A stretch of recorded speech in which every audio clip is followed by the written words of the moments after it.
mercredi soir, un homme de 37 ans a été arrêté après s'être introduit à l'intérieur de la cathédrale Saint-Patrick, à New York, avec 2 jerrycans d'essence et des briquets.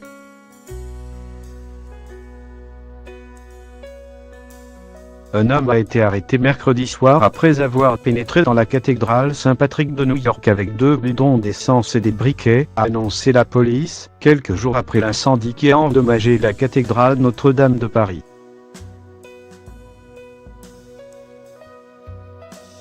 L'homme arrêté a affirmé avoir pris un raccourci par la cathédrale après que sa voiture fut tombée en panne d'essence, mais ses réponses étaient cohérentes et évasives, a rapporté le commissaire adjoint du département de police de New York, NY, John Millet.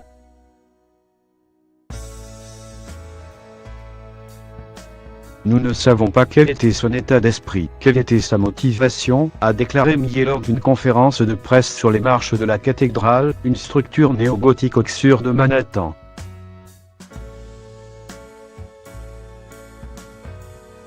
Il ne manquait pas d'essence dans sa voiture.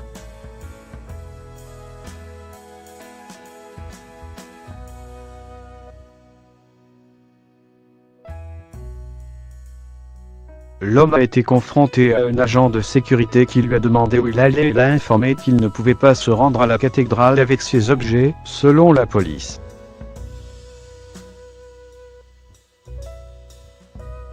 À ce moment-là, de l'essence a apparemment coulé par terre alors qu'il se retournait, a précisé Millet.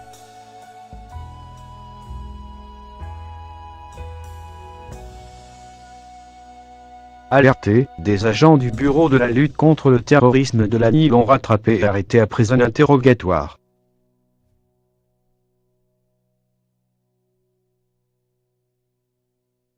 Il a raconté qu'il traversait la cathédrale,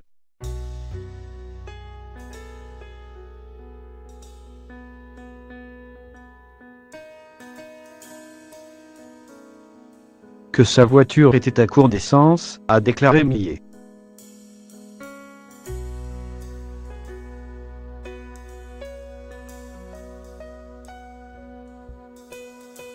Nous avons regardé son véhicule.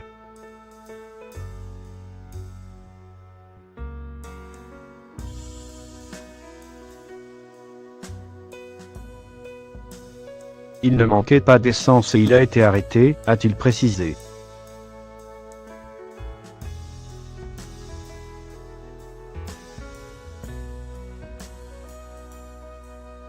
L'homme, âgé de 37 ans, était connu des services de police, qui regardent ses antécédents.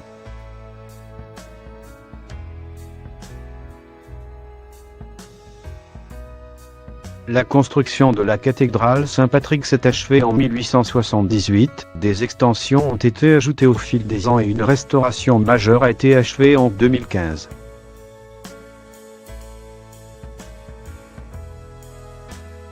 Un incendie a causé d'immenses dégâts lundi à la cathédrale gothique Notre-Dame de Paris, un des monuments les plus visités du monde.